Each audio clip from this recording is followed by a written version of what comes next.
L'Assemblée générale va maintenant entendre l'allocution du président de mon pays, la République du Guatemala, Son Excellence César Bernardo Arévalo de León. Je prie le protocole de bien vouloir accompagner Son Excellence. Et c'est pour moi un honneur tout particulier de l'inviter maintenant à prendre la parole devant l'Assemblée.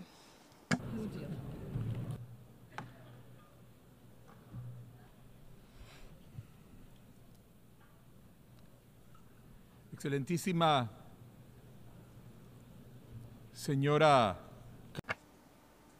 Madame Carla Rodriguez, vice-présidente de la 79e session de l'Assemblée générale, Monsieur Antonio Guterres, secrétaire général de l'Organisation des Nations Unies, Mesdames et Messieurs les chefs d'État et de gouvernement, Mesdames et Messieurs les délégués, Mesdames et Messieurs. Risi wantinamit pashil kayala, kuyarutsil uwashri uwashuleu. El pueblo de Guatemala.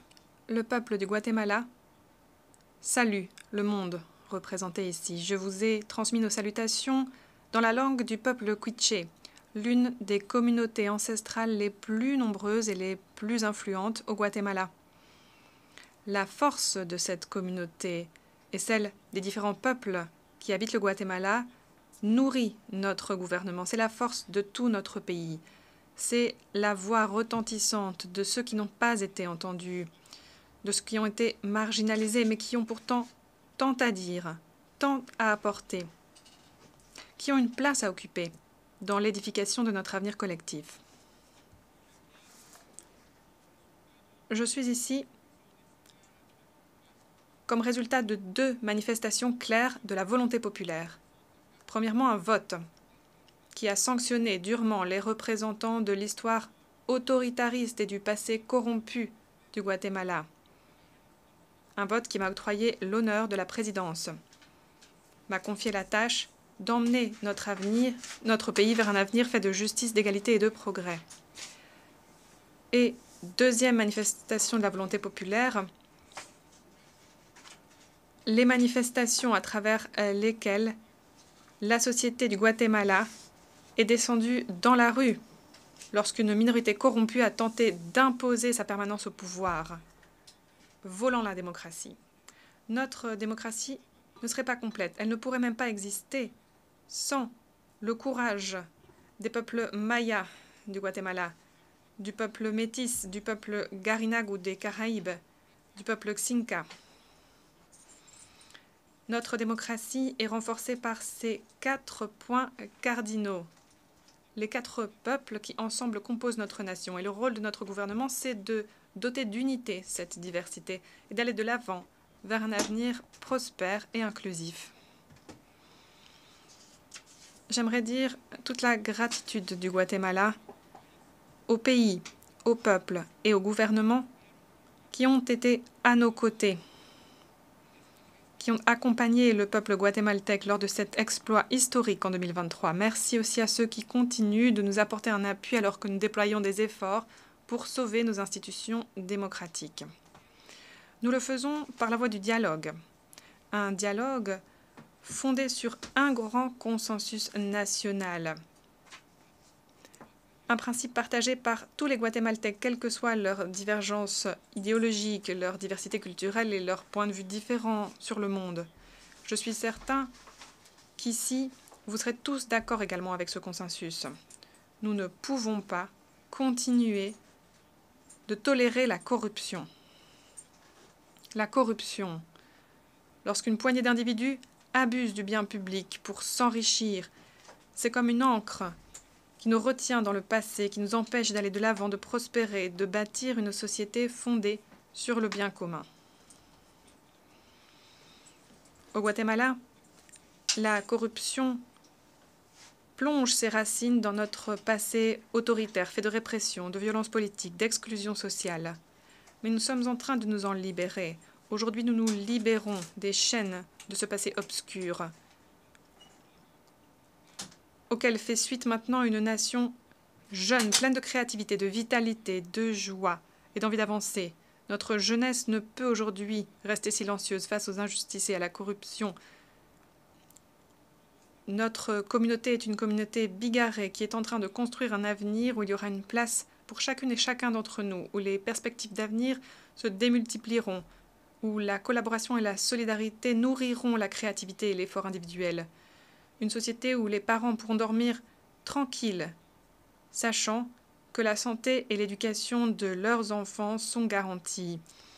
Un avenir où le travail sera justement récompensé, où la prospérité n'exigera plus d'actes immoraux, d'actes de corruption, où la Terre, notre planète Terre, sera traitée avec gratitude et respect, et nous donnera en échange des espaces propres où travailler, où vivre, où nous divertir, où grandir. Voilà l'avenir que nous construisons pour le Guatemala. Cet avenir ne va pas se manifester spontanément. Nous l'avons imaginé en tournant le regard vers l'intérieur, vers nos principes, nos valeurs, la vision du monde qui nous est propre. Notre gouvernement est un gouvernement des peuples du Guatemala, dans toute leur diversité. Les valeurs, la vision du monde de ces 4 peuples sont la boussole qui nous permettra d'éviter les écueils au milieu de tant de transformations. De la même manière, cette enceinte si importante, si nécessaire pour la cohabitation entre toutes les nations, doit se livrer à un exercice d'introspection, retourner vers ses valeurs fondamentales et les utiliser pour faire face à la réalité complexe que connaît la planète aujourd'hui. L'heure est venue de voler au secours du multilatéralisme, de donner un nouveau souffle au dialogue pour la paix et d'adopter des mesures concrètes pour régler les problèmes urgents auxquels nous nous heurtons. Commençons par le début, par la guerre, cette horreur qui explique la naissance même de cette organisation internationale. La guerre capte de nouveau tous les regards. Elle a toujours été une réalité, mais personne ne s'attendait à ce qu'elle devienne si intense que ces 2 dernières années. Nous ne pouvons pas le tolérer. Nous ne pouvons pas tolérer la guerre. Nous ne devons pas fermer les yeux sur les conflits internationaux qui nuisent à la paix et à la sécurité pour toutes et tous. Nous ne devons pas abandonner l'espoir d'un monde libéré du fléau de la guerre, d'un futur fait de paix. Le Guatemala dit de nouveau sa solidarité vis-à-vis des nations qui souffrent de conflits armés, de guerres qui leur ont été imposées. Nous lançons un appel en direction de tous les membres de cette Assemblée. Nous devons redoubler d'efforts sur le plan régional comme international pour trouver des solutions pacifiques aux controverses, fondées sur le respect du droit international, sur le droit international humanitaire et sur le principe fondamental de la dignité humaine. Nous ne pouvons accepter aucune violation de la Charte des Nations Unies, ni des résolutions du Conseil de sécurité, par quelque État que ce soit, ni en Ukraine, ni à Gaza, ni au Soudan, ni dans aucune autre région du monde. Mesdames et messieurs, il est urgent et nécessaire de sauver le multilatéralisme comme axe fondamental du système international. Ce doit être un engagement inébranlable de la part de chacune des nations composant cette Assemblée si nous voulons véritablement pouvoir jouir d'un avenir fait de paix et de progrès. Ce n'est qu'à travers la mise en branle de réformes profondes que nous pourrons reprendre le chemin proposé en 1945. Dans un monde multipolaire, il nous faut de nouvelles approches adaptées aux besoins émergents des nations. Nous sommes favorables à une réforme du Conseil de sécurité à travers une approche collective, pacifiste et démocratique. On ne saurait accepter que des décisions pour la paix ne puissent être adoptées en raison d'un droit qu'exerce seulement une poignée d'États. Je parle ici du droit de veto, qui fait en sorte que l'on ne puisse prendre des décisions robustes contre les États qui violent encore et encore la charte de cette organisation. Nous rappelons aux membres du Conseil de sécurité leur responsabilité première dans le maintien de la paix et de la sécurité internationale. Dans l'exercice de leurs fonctions, les membres du Conseil doivent travailler conformément aux buts et principes des Nations unies. Madame la vice-présidente, le Guatemala, dans le cadre de son engagement pacifiste, contribue à travers le déploiement de 213 de ses ressortissants, observateurs militaires et officiers d'état-major, au travail de 7 missions de maintien de la paix des Nations unies. C'est une contribution qui nous emplit d'orgueil. Notre professionnalisme, notre expérience sur le terrain nous a poussé à être reconnus sur la scène internationale comme l'un des principaux pays contribuant à la paix en Amérique latine et dans les Caraïbes. Je suis en mesure de vous dire aujourd'hui que nous sommes en train de terminer les démarches administratives pour pouvoir concrétiser notre participation à travers le déploiement d'un contingent de police militaire à la mission multinationale d'appui à la sécurité en Haïti, en vertu de la résolution 2699 adoptée par le Conseil en 2023. Le Guatemala est tout disposé à étayer tout effort visant à rétablir la sécurité et la stabilité en Haïti.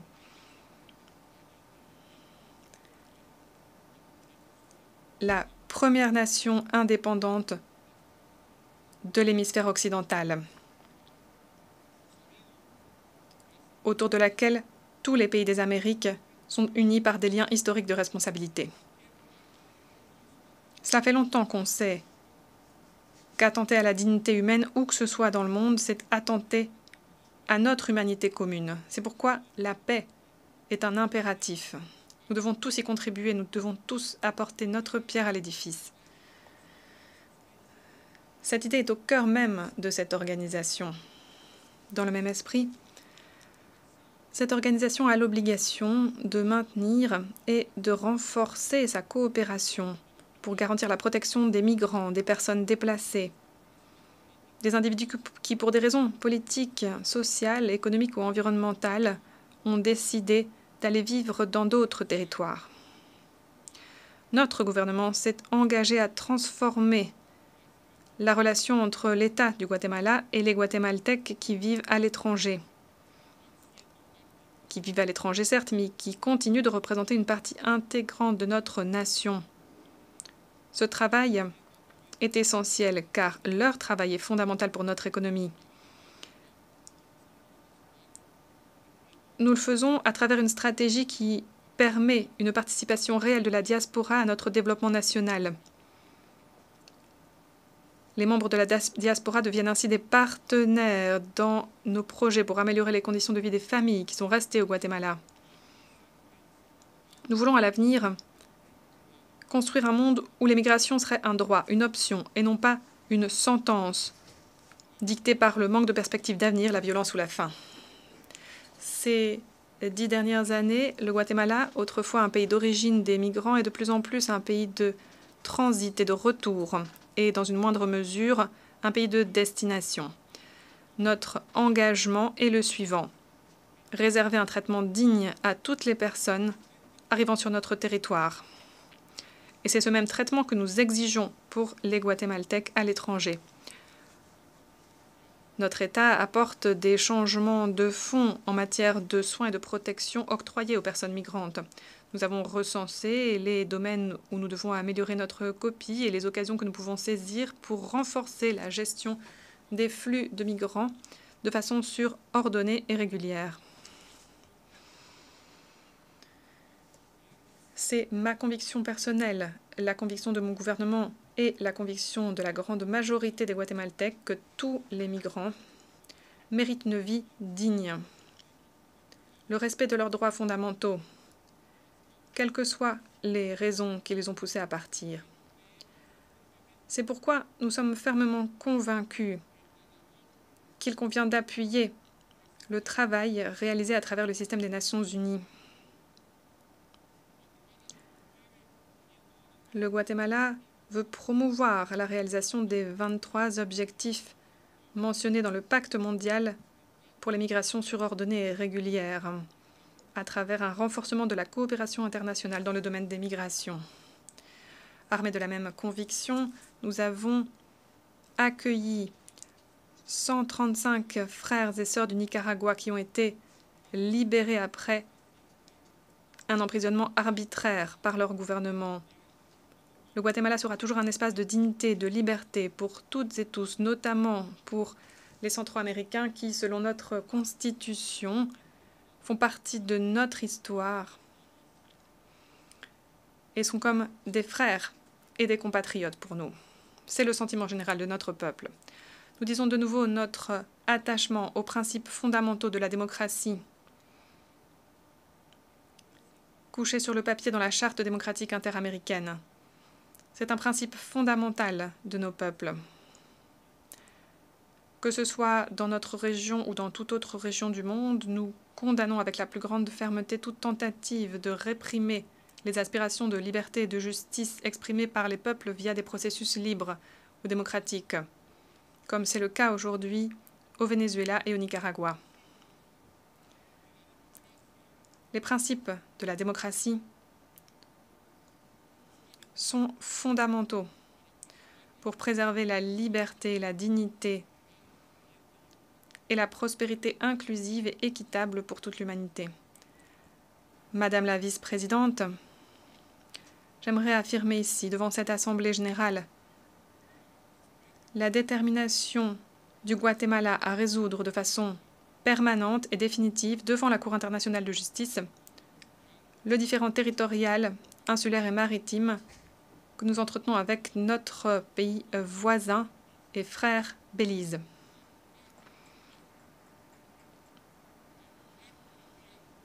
Nous avons choisi la voie du dialogue, la voie des mécanismes juridiques internationaux.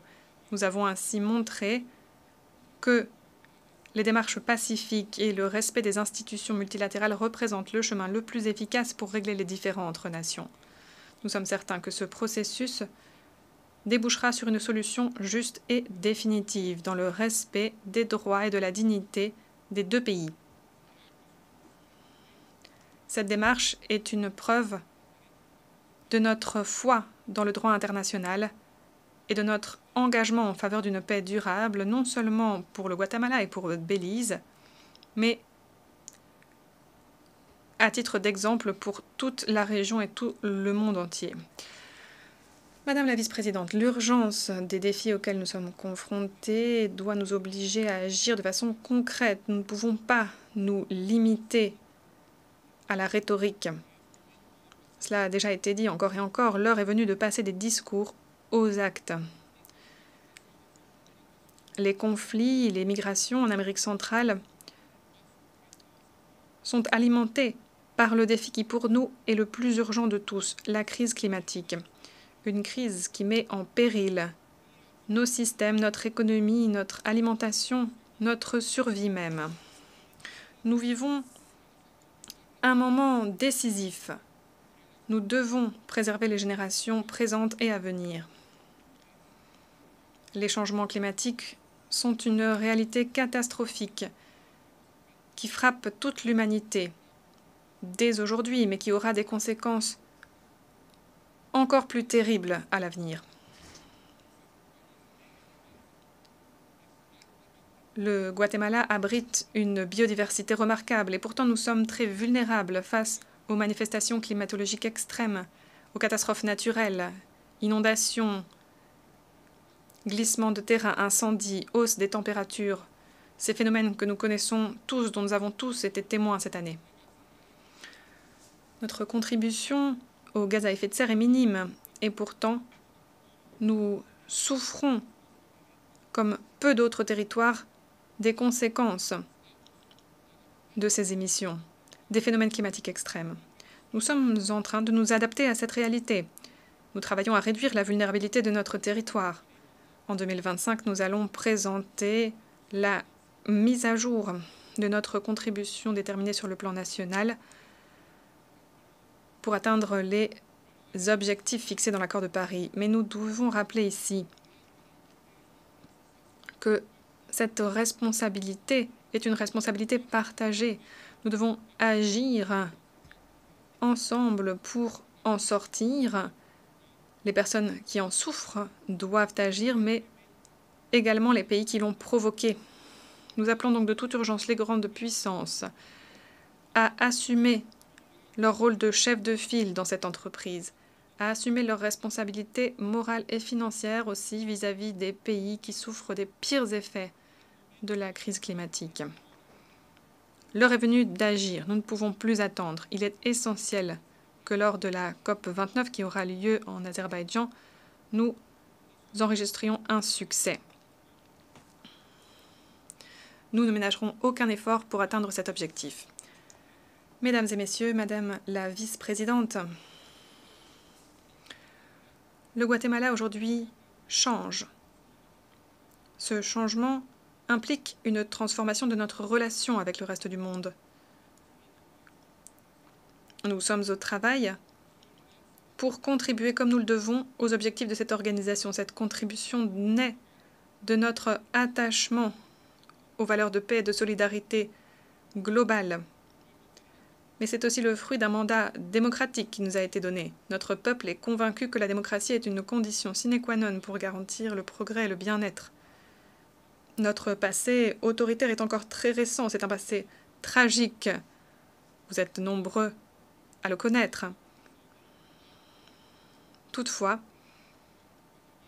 répondant à la vocation de liberté de notre peuple et accompagnés par une grande partie de la communauté internationale, nous avons déjà marqué un tournant vers la promotion et la défense des droits humains. Nous faisons face avec sérieux à nos problèmes historiques et nous assumons avec courage notre responsabilité, celle de résoudre les problèmes que nous connaissons actuellement. La visite récente du haut-commissaire Volker Türk et la rénovation immédiate du bureau du haut-commissariat au Guatemala en sont la preuve. Nous avons réaffirmé notre engagement en faveur de la réalisation des objectifs de développement durable avec l'adoption récente du Pacte pour l'avenir. Au terme du sommet de l'avenir, nous sommes convaincus que la croissance économique à elle seule n'est pas synonyme de développement. La coopération, la protection de l'environnement, l'inclusion sociale, le respect et la promotion de la dignité humaine et de la sécurité sont autant de préconditions indispensables pour garantir le développement. Le Guatemala change. Nous avançons vers un avenir plus équitable, où le développement et le progrès se feront sentir partout dans notre pays, sur l'ensemble du territoire et notamment pour les populations qui ont été abandonnées par le passé.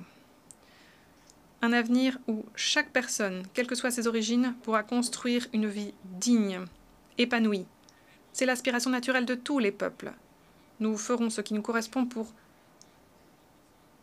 faire en sorte que cet avenir devienne réalité au Guatemala. Et nous allons collaborer avec les autres pays. Mais nous le savons parce que nous savons que le monde, nous le faisons parce que nous savons que le monde aussi change.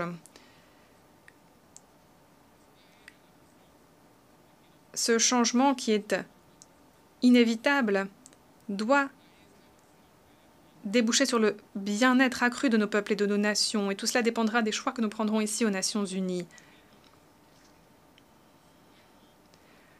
Et pour conclure, j'aimerais citer le livre sacré du peuple maya, le Popol Vuh, qui dit ce qui suit, que toutes et tous se lèvent et que personne ne soit laissé de côté. Merci beaucoup.